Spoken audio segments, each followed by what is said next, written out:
तो युधिष्ठिर जी पूछते हैं, आचार्य से विधम तात प्रोच्य मानम त्वया नघ श्रोतुम इच्छामि धर्मज्ञ सर्वज्ञो ही अपि मे मतः।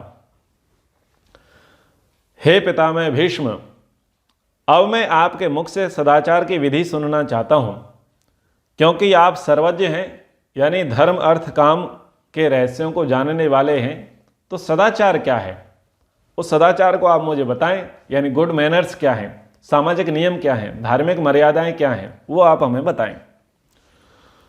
तो भीष्म जी कहते हैं, दुराचारा दुर्विश्चेष्टा दुष्प्रज्ञा प्रिय साहसाह असंतुष्ट असंतः त्वति विख्यातः संतश्चा आचार लक्षण। भीष्म जी कहते हैं कि जो दुराचारी है, बुरी चेष्टा वाले हैं और दुर्बुद्धि हैं तथा दुस्साहस को प्रिय मानने वाले हैं, उनको दुष्टात्मा कहते हैं। श्रेष्ठ पुरुष वो हैं जिनमें सदाचार दृष्टिगोचर होता है, यही उनके सदाचार का लक्षण है। तो क्या है सदाचार? पुरीशम यदि वा मूत्रम ये न कुर्वन्ति मानवः राजमार्गे गवाम मध्ये धान्य मध्ये चा ते शुभा। सदाचार का देखो सबसे बड़ा पैमाना क्या कहा है, और भारत इस मामले में शून्य है, जिसके विषय में अभी कहा जा रहा है। हमारे यहाँ इसको ट्रेंड आदर्श माना जाता है, जबकि ये बहुत बड़ा दुष्ट आचार है। क्या कह रहे हैं? पुरीशम यदि वा मूत्रम ये न कुर्वन्ति मानवः। जो मनुष्य राजमार्गों यानी सड़कों पर गौ के मध्य में और अन्न में मलमूत्र त्याग नहीं करते, वे श्रेष्ठ पुरुष समझे जाते हैं। अब हमारे यहां चाहे सड़क मार्ग हो या रेल मार्ग हो, चाहे गांव का मार्ग हो चाहे नगर का मार्ग हो, उन सब मार्गों पर यत्र तत्र सर्वत्र दीवाल है तो दीवाल, पेड़ हैं तो पेड़, खड्डे हैं तो खड्डे, नाले हैं तो नाले, मलमूत्र विसर्जन की भरमार भरी पड़ी है। कोई भी व्यक्ति कहीं पर भी जब उसको अनुकूल लगता है वो मलमूत्र का विसर्जन कर देता है, और बड़ा वीवीआईपी होगा, बड़ा पढ़ा लिखा होगा, बड़े पद वाला होगा, लेकिन इस काम को नहीं छोड़ता। यदि आप ये व्यवहार करते हैं कि आप कहीं पर भी मलमूत्र का त्याग करते हैं, सड़क को गंदा करते हैं, तो आप सदाचारी नहीं माने जाओगे। और अन्न में मलमूत्र का त्याग नहीं करते। अभी कोरोना काल में हमने क्या कहानी देखी कि जितने तुगलकी हैं, समझ रहे हैं ना, तो इन्होंने फल बेचे, इन्होंने सब्जियां बेची, और इन्होंने थूक लगा लगा करके फलों को सब्जियों को गंदा कर करके बेचना आरंभ किया। कहीं पर दिखाया जा रहा था कि कोई हलवा बन रहा था बड़ी कढ़ाई में, और वहां पर बच्चा सूसू कर रहा था उसी कढ़ाई में, और भोग किसको जा रहा था? वो प्रसाद किसके लिए बन के जा रहा था? हिंदुओं के लिए। और बनाने वाले कौन थे? तुगलकी। तो इतनी अति इन लोगों ने मचा रखी है कि वो कहीं पर भी अवसर छोड़ते नहीं हैं। तो सबसे असभ्य, अशिष्ट और दुराचारी व्यक्ति ये लोग हैं। तो इस प्रसंग में यही कहना चाहूँगा, खाने पीने की चीज़ें इनसे मत लिया करो। इन्होंने इसको अपना ईमान बना रखा है कि इनको अपवित्र अशुद्ध करते हुए हिंदुओं को बेचना, हिंदुओं को देना, इन्होंने अपना धर्म मान रखा है। इसलिए सबसे पहले तो आप इनको अवॉइड करें। आगे, सूर्यम सदोपतिष्ठेत न च सूर्योदये स्वपेत सायं प्रातर् जपन संध्याम तिष्ठेत पूर्वाम तथेतराम। तो कह रहे हैं प्रतिदिन सूर्य का उपस्थान करें, सूर्योदय के समय कभी ना सोएं, सायं और प्रातः दोनों समय संध्या उपासना करके गायत्री मंत्र का जप करें। तो यहां शिष्टाचार क्या है कि सूर्य उदय पहले से सो करके उठ जाएं, यह शिष्टाचार है। और जब सूर्यास्त हो रहा हो, इवनिंग टाइम, उस समय हम ना सोएं। सुबह और शाम हम भगवान का भजन करें, गायत्री का जप करें, ये शिष्टाचार है। और यदि 8 बजे सो करके उठते हैं और शाम को जल्दी सो जाते हैं तो ये अशिष्ट व्यवहार है। पंचाद्रौ भोजनम भुंजेत प्रांग मुखो मौनमाव स्थित न निंद्यात अन्न भक्ष्यांश स्वाद स्वादु च भक्षेत।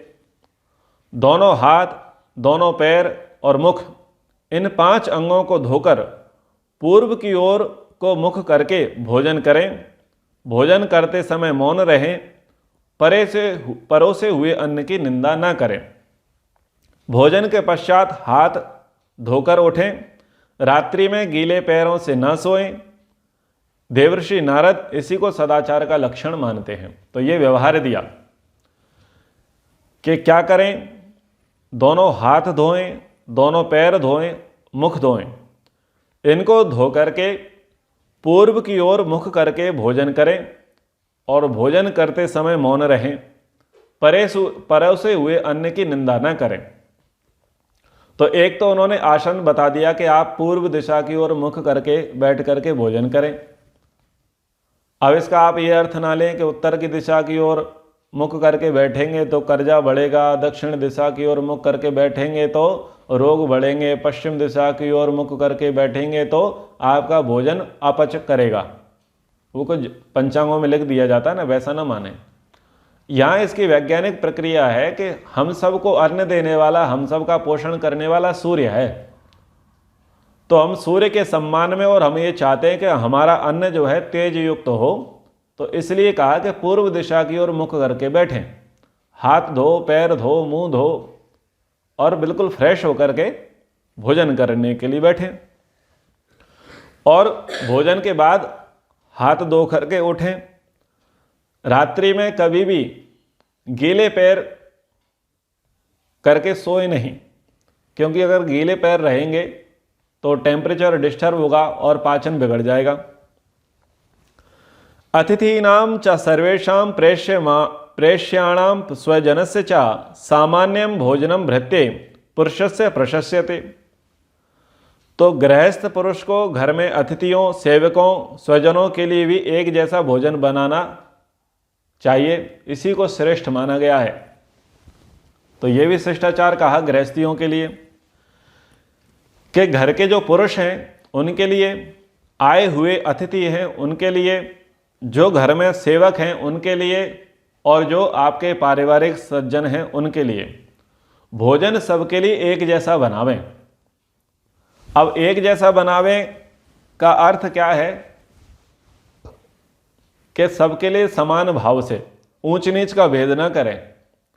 लेकिन किसी की बात की प्रकृति है, किसी की पित्त की प्रकृति है, किसी की कफ की प्रकृति है, तो वहां पर भोजन अलग बनेगा।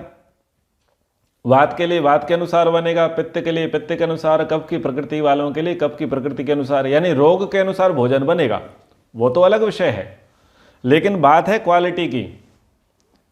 जैसे आपने खूब सुना है ना, एक प्रसंग आता है, अच्छा प्रसंग है, संभवतः वास्तविक है, कि एक पिता था और पत्नी का साथ छूट गया था, देहावसान हो गया था, और पिता ने ही माता का रोल निभा करके बेटे को पढ़ाया, लिखाया, बड़ा किया, नौकरी करवाई और अच्छी कन्या के साथ देख करके उसका विवाह करा दिया। पिता के लिए भोजन बनता था, बेटे के लिए भी भोजन बनता था, लेकिन दोनों का भोजन करने का समय अलग अलग हुआ करता था। एक दिन क्या हुआ, संयोग से बेटा घर पे आया और उससे पहले पिताजी भोजन कर रहे थे। पिताजी ने कहा कि बेटा दही लाना। बहू ने कहा कि पिताजी दही नहीं है। अब बहू को नहीं पता था कि पतिदेव आ चुके हैं। थोड़ी देर बाद मुंह हाथ धो करके पतिदेव भी भोजन के लिए बैठे।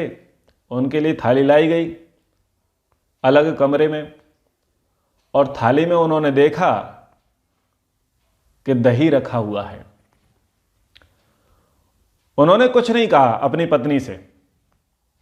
वो समझ गए कि मेरे पिता को तो दही नहीं दिया गया मांगने पर, और मुझे बिना मांगे ही मेरी थाली में दही आ गया।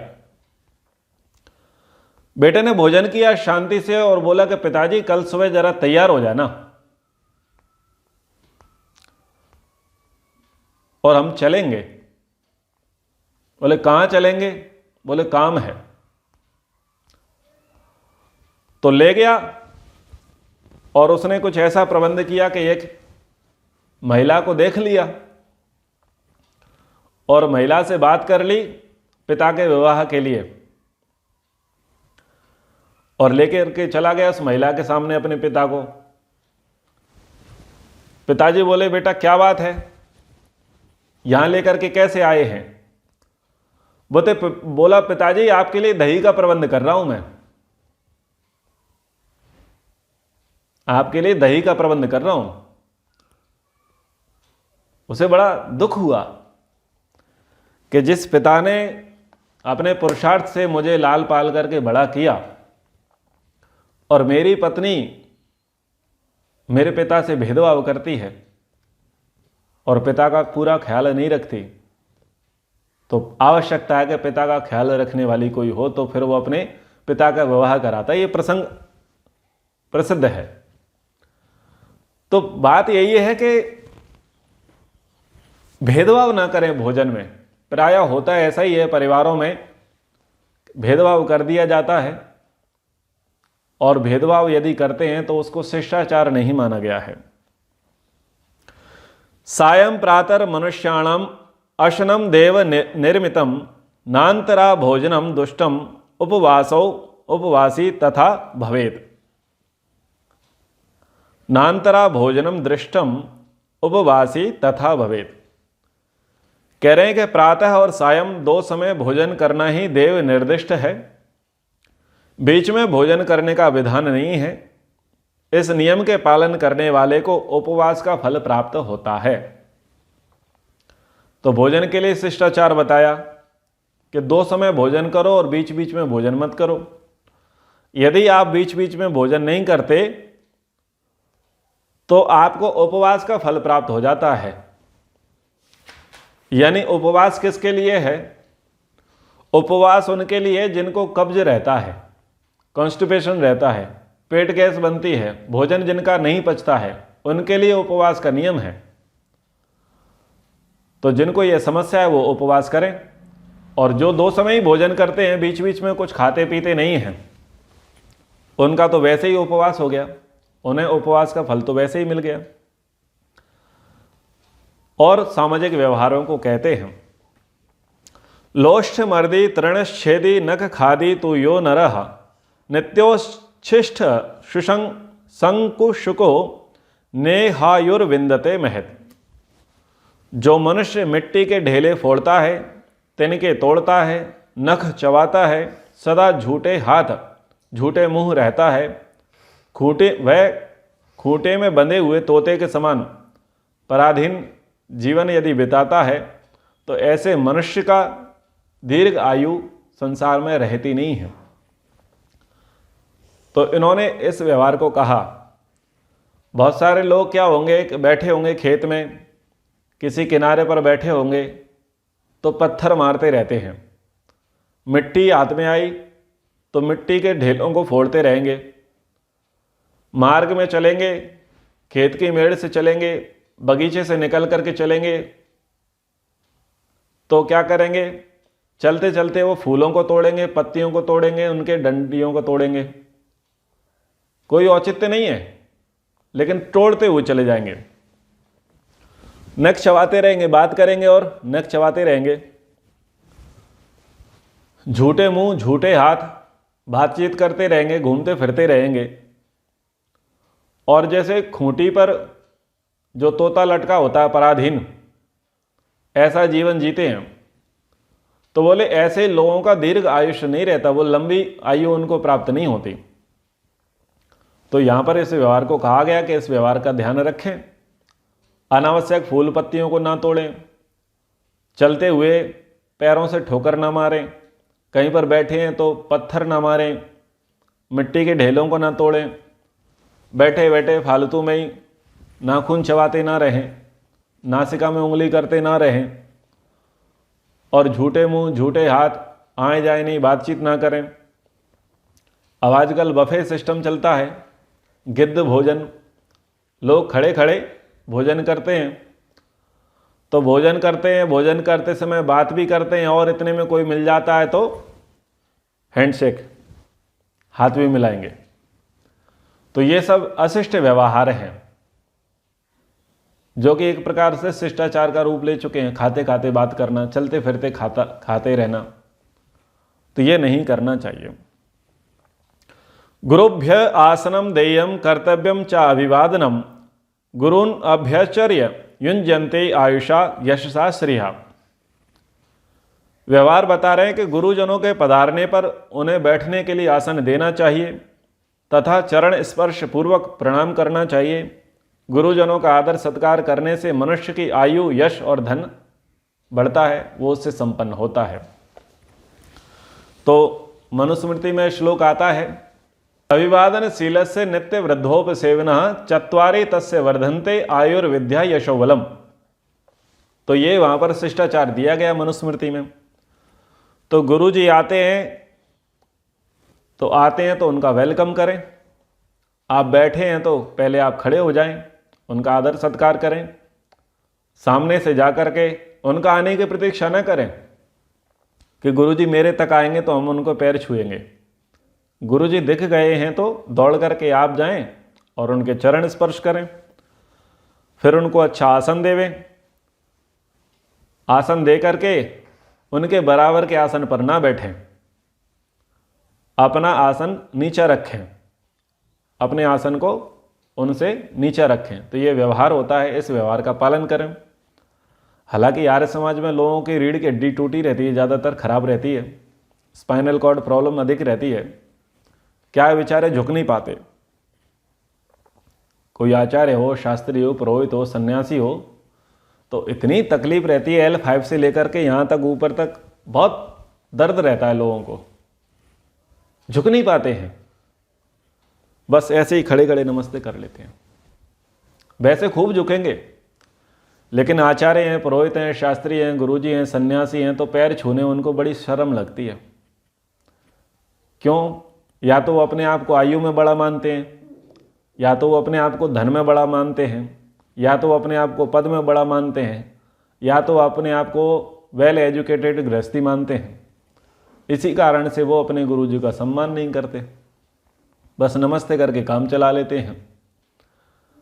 अब परंपराएं बड़ी विचित्र हैं। आप उड़ीसा में दक्षिण में जाओ तो लोग साष्टांग दंडवत करते हैं, घुटना टेक करके माथे को चरण में रखते हैं, और जैसे ही दक्षिण से उत्तर की ओर होते चले जाओ तो कहीं पर टकने छुए जाएंगे, कहीं पर पिडलियाँ छुए जाएंगी, कहीं पर घुटने छुए जाएंगे, कहीं पर जांघें छुई जाएंगी, और कहीं पर कमर छुई जाएगी, और कहीं पर केवल हाथ छू करके नमस्ते। बड़ी विचित्र स्थिति है। खैर, भगवान उनकी कमर को सीधा करे, आर्य समाजियों की खास तौर से उनकी रीढ़ की हड्डी में कुछ आराम पहुंचाए।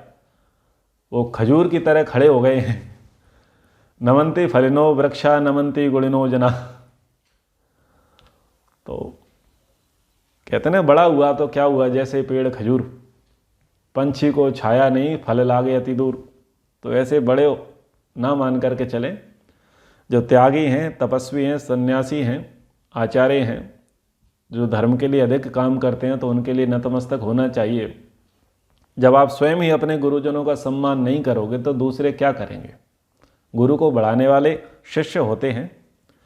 तीर्थानाम हृदयम तीर्थम शुचिनाम हृदयम शुचि स्वयं आर्य कृतम चौक्षम वाल संस्पर्शनानि च। तीर्थों में श्रेष्ठ तीर्थ क्या है? बोले निर्मल हृदय है तीर्थों में श्रेष्ठ तीर्थ। पवित्र वस्तुओं में अति पवित्र वस्तु क्या है?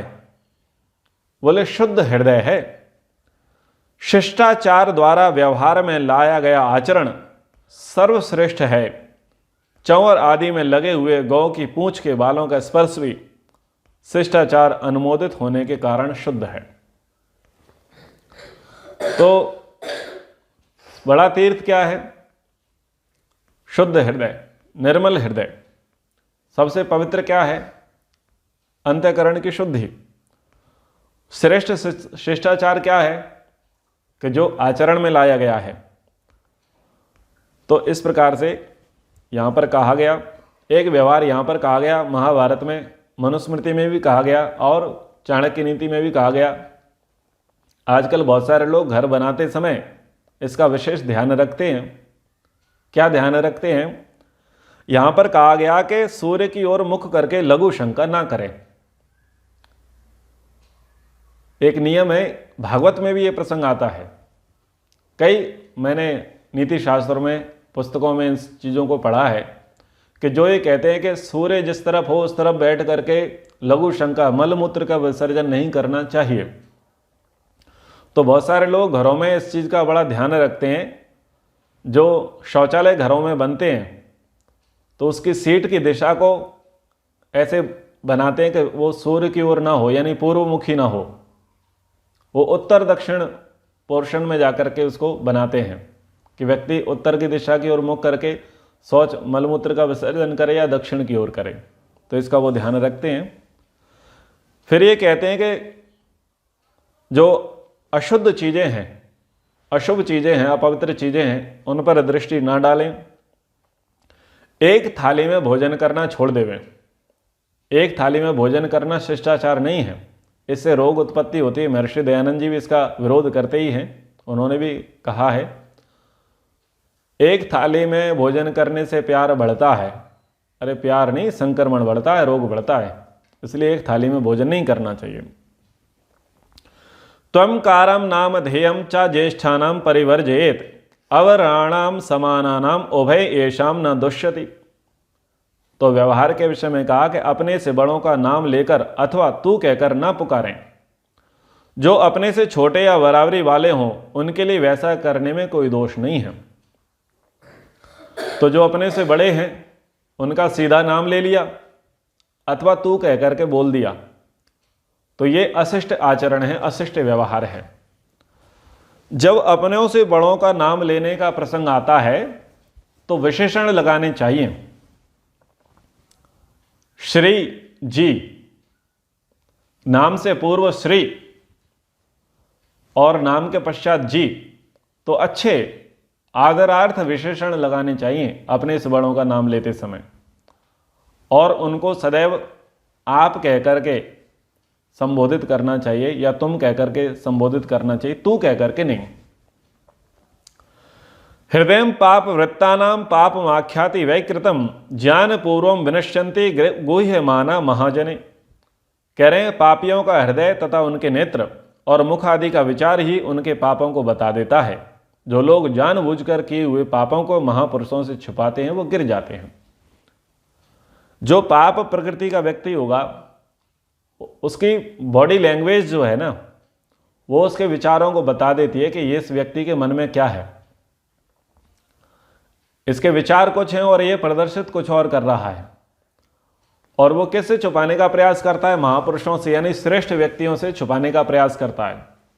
तो श्रेष्ठ व्यक्ति उसको ताड़ जाता है, समझ जाता है कि ये व्यक्ति गड़बड़ कर रहा है। तो फिर क्या होता है कि वो महापुरुषों की दृष्टि में, यानी श्रेष्ठ पुरुषों की दृष्टि में वो नीचे गिर जाता है। इसलिए कभी भी जो हमारे सीनियर हैं, गुरुजन हैं, सम्माननीय हैं, आदरणीय हैं, उनके आगे भला बनने का प्रयास ना करें। यदि आप भले नहीं हैं तो आर्ग्यूमेंट ना करें। लोग आर्ग्यूमेंट बहुत करते हैं, अपने दोषों को छुपाने का प्रयास करते हैं। तो ऐसा ना करें, क्योंकि उनमें सत्वगुण का प्रभाव रहता है, पॉजिटिविटी उनकी अधिक रहती है और उसके कारण से आपकी नेगेटिविटी ठहर नहीं पाती है। तो आपके मन में कुछ, वाणी में कुछ और शरीर में कुछ, ये व्यवहार शुरू हो जाते हैं। तो व्यक्ति समझ तो जाता है कि ये झूठ बोल रहा है, गड़बड़ कर रहा है, लेकिन क्या होता है कि फिर उसकी रिस्पेक्ट समाप्त हो जाती है, उसके भाव समाप्त हो जाते हैं। मैं सदैव बच्चों से ये कहता हूं, सभी बच्चों से, कि बच्चे ये ना सोचे कि माँ बाप बूढ़े हो गए। इस भूल में वो ना रहे कि वो डायरेक्ट माँ बाप बन गए हों। वो इस बात को ध्यान रखें कि वो भी कभी बच्चे थे और जवान थे, तब जाकर के वो बड़े हुए हैं। तो उनको मूर्ख बनाने का प्रयास ना करें। माता पिता की आंखों में झूल झोंकने का प्रयास न करें। बच्चे आते हैं और माता पिता के सामने झूठ बोलते हैं। माता पिता मोहवश या अन्य किसी कारण से शांत रह जाते हैं। बोले जिस दिन तू रंगे हाथ पकड़ा गया, यानी जिस दिन पक्के सबूत मिले, उस दिन तेरी खटिया खड़ी कर देनी है। वो उस समय तक के लिए शांत रहते हैं। और बच्चे क्या सोचते हैं कि हमने तो मूर्ख बना दिया माता पिता को झूठ बोल करके, जबकि ऐसा होता नहीं है। आप बोलते हैं, क्या वो आपको जानते नहीं हैं? आपको वो पूरा जानते हैं, पूरा एक्सरा किए हुए होते हैं। तो बच्चों को कभी भी माता पिता से झूठ नहीं बोलना चाहिए। यदि कुछ गलत किया है या गलत हो गया है तो उसको स्पष्ट कह दें, छुपाने का प्रयास न करें। झूठ बोलेंगे, छुपाने का प्रयास करेंगे, आर्गुमेंट करेंगे, अपनी बात को श्रेष्ठ बताने का प्रयास करेंगे, दोषों को छुपाएंगे, तो क्या होगा? नजरों में गिर जाएंगे और फिर उनका विश्वास समाप्त हो जाएगा। तो ये तो बच्चों के लिए बात कही। आप भी घर में, परिवार में बच्चों को ये बात कहें। मैं तो ये कहता हूं कि मां की आंखें बड़ी विचित्र होती हैं। लोग पिता की आंखों से तो बच जाते हैं, चूंकि पिता देख करके भी अनदेखा कर देता है, क्योंकि पिता अधिक समय बिताता नहीं ना बच्चों के साथ। पिता तो बाहर रहते हैं, लेकिन अधिक समय कौन बिताता है? मां बिताती है। और मां पूरा एक्सरा कर लेती है, ये कैसे गए थे घर से और कैसे लौट के आए हैं। और बच्चे बड़े सयाने बनते हैं और मां के आगे झूठ बोलते हैं। मां आंखों से पहचान लेती है कि अंदर क्या काला पीला किया हुआ है। तो कभी भी ऐसा नहीं करना चाहिए। पापे नाम पिहितम पापम पापम एवा अनुवर्तते, धर्मेणापेतो धर्मो धर्मे वा अनुवर्तते। कह रहे पापी मनुष्य का पाप के द्वारा छिपाए हुआ पाप उसे पुनः पाप में लगाता है, तथा धर्मात्मा का धर्म द्वारा गुप्त रखा हुआ धर्म उसे पुनः धर्म में प्रवृत्त करता है। सीधी सी बात है। यदि कोई पापी मनुष्य है और वो अपने पाप को छिपाएगा, तो वो छिपाया गया पाप उसको फिर से पाप में प्रवृत्त कर देगा। क्योंकि वो क्या सोचता है? किसी को पता ही नहीं चला, देखो मैंने कितनी चालाकी से काम किया। चूंकि उसका गुप्त था, छुपाया हुआ था, रहस्य था, किसी को पता नहीं था, इसलिए वो बार बार बार बार क्या करेगा? उस पाप को रिपीटेशन करता रहेगा। उसकी प्रवृत्ति पाप करने में बनी रहेगी। एक बार चोरी की, नहीं पकड़ा गया तो बार बार चोरी करेगा। एक बार झूठ बोला, नहीं पकड़ा गया तो बार बार झूठ बोलेगा। एक बार गड़बड़ घोटाला किया, नहीं पकड़ा गया तो बार बार गड़बड़ घोटाला करेगा। यानी बार बार वो इस काम को करता ही रहेगा। और इसके विपरीत कोई धर्मात्मा मनुष्य है, धार्मिक कार्यों को करता है, तो धार्मिक कार्य उसके छुपे हैं, वो किसी को बताता नहीं कि मैं धर्म कार्य करता हूं। तो वो छुपा हुआ धर्म भी उसको बार बार धर्म कार्य करने में प्रवृत्त कराता है। धर्मो योनि मनुष्याणाम वेदानाम अमृतम दिवि त्रैते भावे सुखम धर्मात् क्षत्वै रूप भुज्यते। तो कह रहे हैं धर्म ही मनुष्य की योनि है, वही स्वर्ग में देवताओं का अमृत है। धर्मात्मा मनुष्य मरने के पश्चात धर्म के बल पर सदा सुख भोगते हैं। ये इस पाठ की समाप्ति है। तो मनुष्य योनि क्या है? धर्म है। धर्म के कारण मनुष्य योनि मिलती है, ये मूल बात कही। यदि धर्म नहीं करेंगे तो मनुष्य की योनि नहीं मिलेगी। धर्म के प्रताप से, धर्म के बल से ही मनुष्य योनि मिलती है। और धर्म के कारण ही व्यक्ति स्वर्ग के सुखों को भोगता है। और धर्म के पश्चात, धर्म को धारण करने के पश्चात जब वो देह त्याग करता है, तो धर्म पर चलने के कारण ही वो अनंत सुखों की प्राप्ति करता है। तो ये धार्मिक व्यवहार, सामाजिक व्यवहार, गुड मैनर्स पर हमने चर्चा की। कक्षा को अब हम यहाँ पर विराम देते हैं। आप सबने बड़ा पुरुषार्थ, बड़ी तपस्या आज कक्षा को सुनने में की। आप सभी का बहुत बहुत धन्यवाद। इति ओम शम।